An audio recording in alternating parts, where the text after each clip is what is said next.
பாருங்கள், இன்றைக்கி சொரக்காயை வச்சு ஒரு அடை செய்ய போகிறேன். அதுக்கு இந்த டம்ளரில் 1.5 டம்ளர் அரிசி எடுத்துருக்கேன்.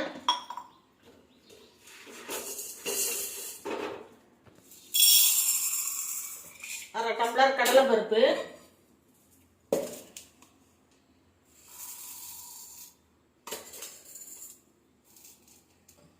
அரை டம்ளர் துவரம்பருப்பு, ரெண்டும் ஒன்றா கலந்து 1 டம்ளர் ஊற வச்சுக்கலாம்.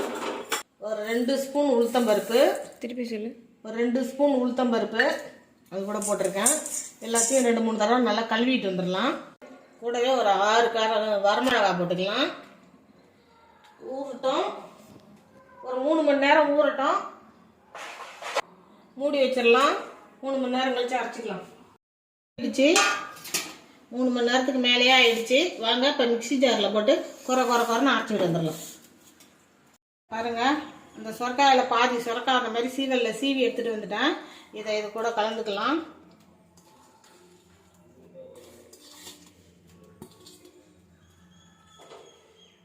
ஒரு 2 சின்ன வெங்காயம் அது பொடி பொடியாக நறுக்கி வச்சுருக்கேன், அதையும் இது கூட கலந்துக்குவோம்.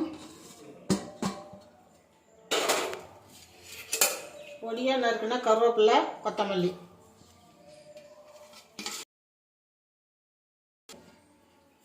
இதுக்கு தேவையான உப்பு, 1 ஸ்பூன் ஜீரகம், 1 ஸ்பூன் சோம்பு நல்லா கலந்துக்கலாம்.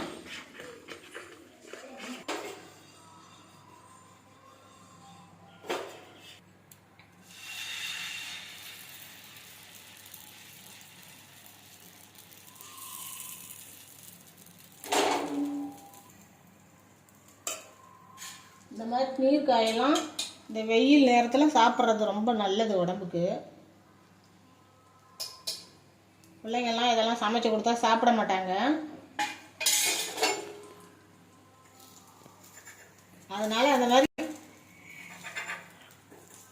இந்த மாதிரி அடை, இந்த மாதிரி தோசை, இந்த மாதிரி செஞ்சு கொடுத்தோம்னா சாப்பிடுவாங்க.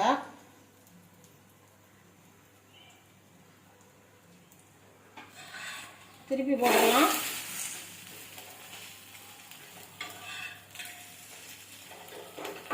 பாருங்க, சொரக்காய் 2 பக்கமும் வெந்துருச்சு.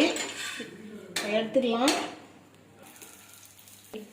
பாருங்க, சூப்பராக சொரக்காய் அடை ரெடி ஆகிடுச்சு. இந்த மாதிரி வெயில் நேரத்தில் உங்கள் வீட்டு பிள்ளைங்களுக்கும் இதே மாதிரி செஞ்சு கொடுங்க. டிஃப்ரெண்ட்டாக இருக்கும். பசங்க நல்லா விரும்பி சாப்பிடுவாங்க. சாப்பிட்டு பார்த்துட்டு எப்படி இருந்துச்சுன்னு எனக்கு கமெண்டில் சொல்லுங்கள்.